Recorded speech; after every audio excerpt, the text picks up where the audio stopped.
Okay, let's see here.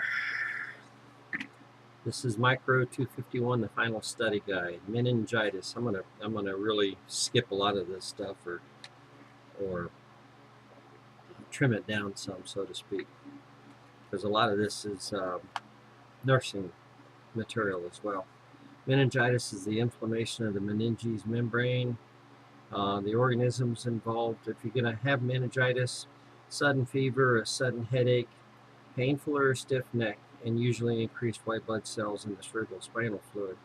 Treatment involves antibiotics, and the organisms that can be involved. Well, I'm going to butcher these names. Mesoceria meningitides. That's 25% of all cases.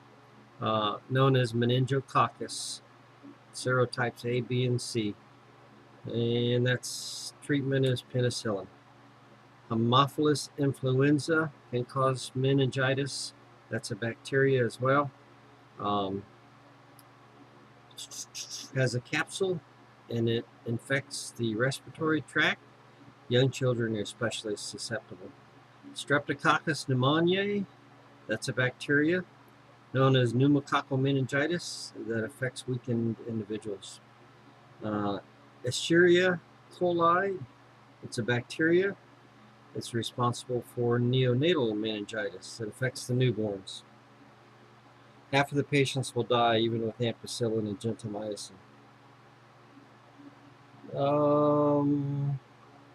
Then you got the Cryptococcus neoformans. That's a yeast, therefore that's a eukaryotic. It's typically seen in AIDS patients. And because it's a yeast, it's going to get amphotericin B or fluconazole.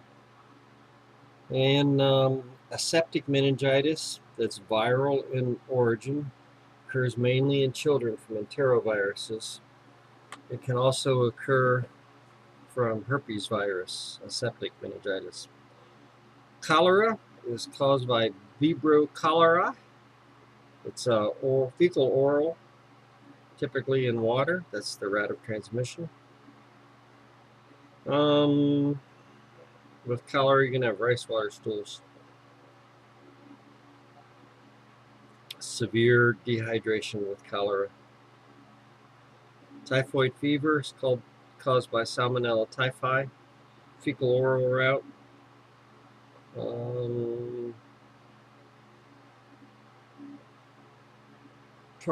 Treatment for that is chloramphenicol.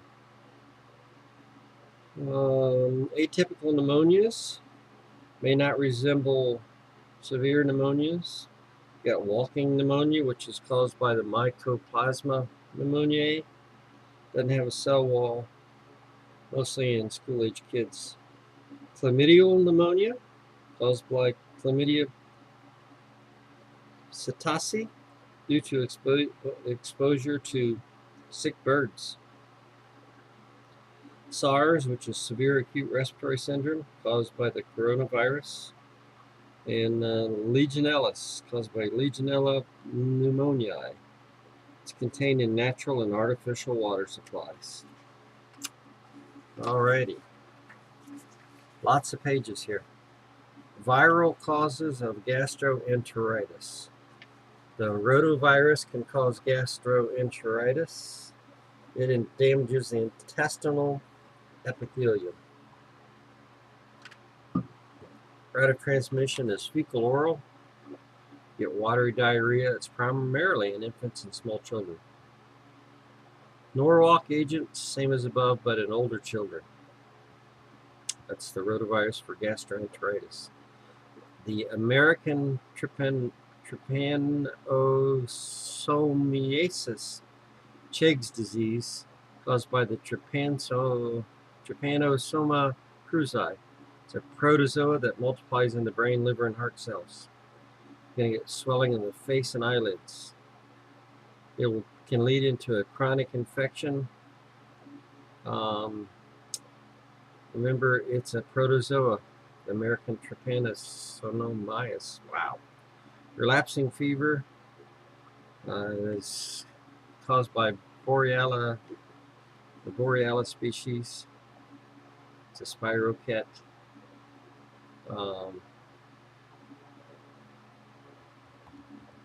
Anything else on here? No. Acquired immunodeficiency syndrome caused by the human immunodeficiency virus. AIDS. Virus binds the receptor on the CD4 plus Th cells. Transmission is normally sexual transmission or exposure to contaminated blood or the mother of the fetus. Treatment is the HAART, highly active antiretroviral therapy. It acts by inhibiting one or the other of two enzymes, either reverse transcriptase or HIV protease. That's for the HIV virus. The acute phase, you're going to have viral replication and the killing of Th cells. Chronic phase, you're going to have peripheral blood viral load decreases. Th continues to decrease. There's some opportunistic infections associated with HIV. Protozoan, which is toxoplasmosis of the brain. Cryptospondiosis with diarrhea. Bacterial, you can have mycobacterium infections, salmonella, septicemia, and pyogenic infections. Fungal, candidiasis of the esophagus, trachea, and lungs. Pneumocystis carinii pneumonia. Cryptococcosis, histoplasmosis. Viral, you can have the cytomegalovirus, the herpes simplex infection, and neoplasias, Kaposi sarcoma, cancer in the connective tissue. Streptococcal pharyngitis is caused by Streptococcal pyogenes. It's a gram-positive cocci. It's a group A beta hemolytic streptococcus. Beta meaning that it hemolyzes everything. With strep, you're going to have whitish exudates covering the tonsils, inflammation of the pharynx,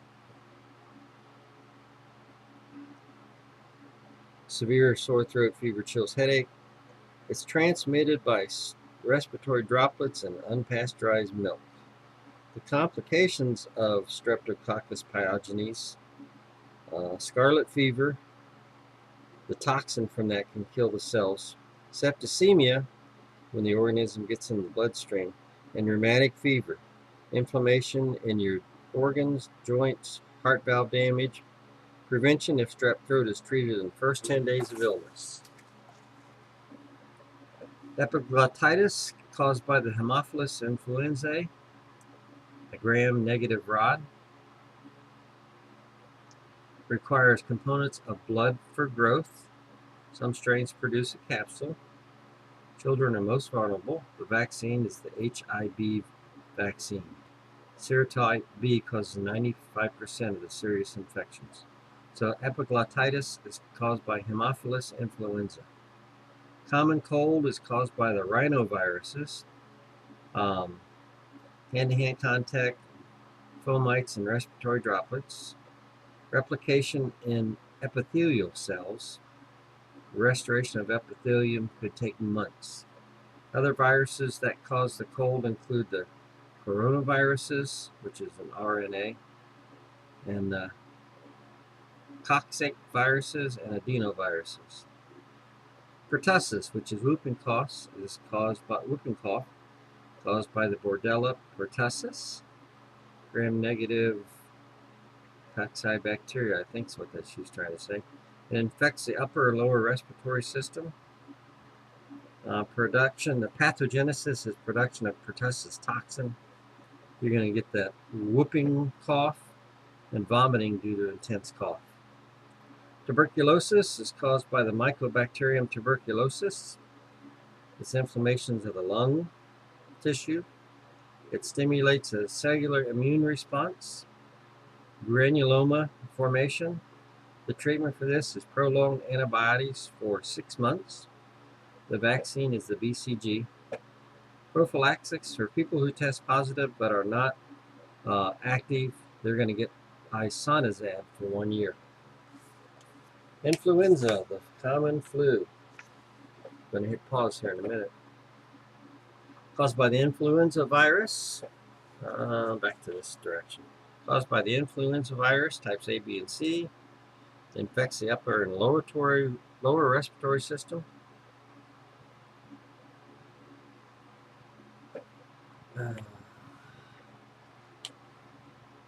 Influenza A would be an antigenic shift is caused by the influenza A. That would be a pandemic. An antigenic drift is caused by A and B. The virus is inhaled. You get the signs and symptoms 1 to 2 days after exposure. Prevent secondary infections.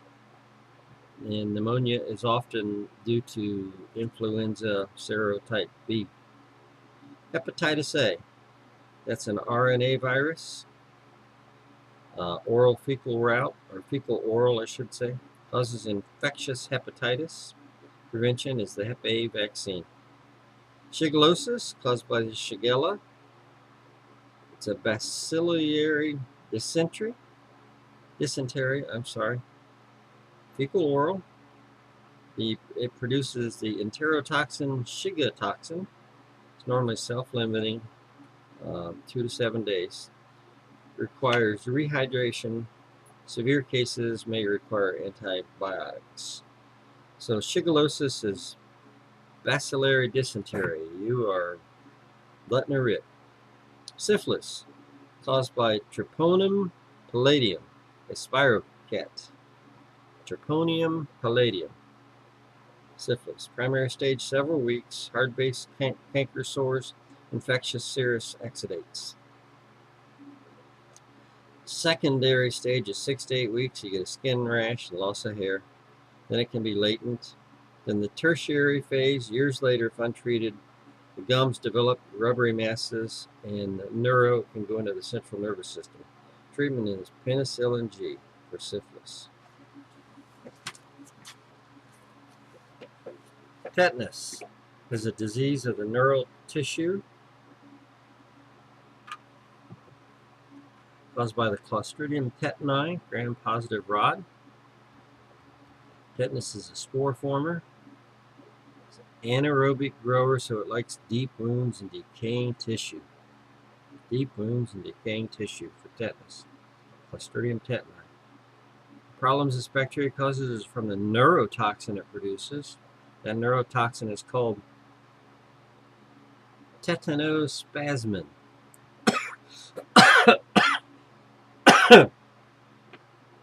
That neurotoxin enters the bloodstream from the wound and is carried to the central nervous system. The neurotoxin tetanospasmin causes opisthotonus, an arching back, and trismus, lockjaw. Contractions of the muscle, spastic paralysis, lockjaw, and respiratory distress.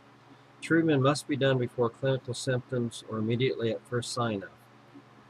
The antitoxin is an immune globulin, antibodies against the toxin. This blocks the toxin but does not counteract the toxin that has already been released. Cleansing and removing the affected tissue. Controlling infection with penicillin or tetracycline, and muscle relaxants. Prevention for tetanus is have a vaccine every 5 to 10 years. This is an acellular vaccine. It is a toxoid, so it acts against the toxin, not the microorganism.